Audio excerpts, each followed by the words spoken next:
আলু কাবলি খেতে কে না ভালোবাসে, আর আলু কাবলির কথা মনে পড়লে কলেজে সেই দিনগুলোর কথা মনে পড়ে যায়।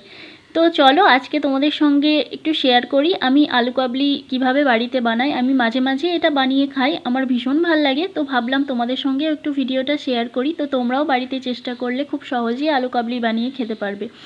তো দেখো আলু সিদ্ধ, শসা কুচি, টমেটো কুচি, পেঁয়াজ কুচি আমি সবগুলো নিয়ে নিয়েছি। তো তারপরে কিছু মশলা দেব। ফার্স্টেই দিয়ে দিচ্ছি বিট নুন, তারপর এমনি নুন, নুনটা তোমাদের স্বাদ মতো দিও।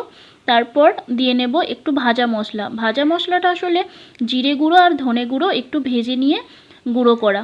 তারপর দিয়ে নেব একটু এমনি শুধু জিরে গুঁড়ো। তো ভালোভাবে সেটা পরিমাণ মতো তোমরা নিও, যেহেতু আমি এখানে একাই খাবো তো অল্প পরিমাণেই বানিয়েছি। তারপর টমেটো সস দিয়ে নিলাম, তারপর দিয়ে নেব একটু গ্রিন চিলি সস, তারপর দিয়ে নেব একটু রেড চিলি সসও। এত রকমের সস না দিলেও চলবে, তোমাদের হাতের কাছে যেটুকু সস থাকবে তোমরা সেটুকু দিয়েই বানাতে পারো। তো দেখো গ্রিন চিলি সস দেওয়ার পর রেড চিলি সসটা দিয়ে নিচ্ছি, এই সসটা আমার ভীষণ ভালো লাগে। তারপরে দিয়ে নেব একটু পাতিলেবুর রস। তো পাতিলেবুর রস দেওয়া হয়ে গেলে সব কিছু ভালোভাবে মিক্স করে নেব। তো আরেকটা জিনিস আমি বলতে ভুলে গেছি, পরিমাণ মতো তোমরা লঙ্কা গুঁড়োও দিতে পারো, যে যেমন ঝাল পছন্দ করো সে সেরকম ঝাল দেবে। আমি ঝালটা একটু কম খাই। তো দেখো রেডি হয়ে গেছে আমাদের আলু কাবলি। তো কেমন লাগলো অবশ্যই জানিও ভিডিওটা।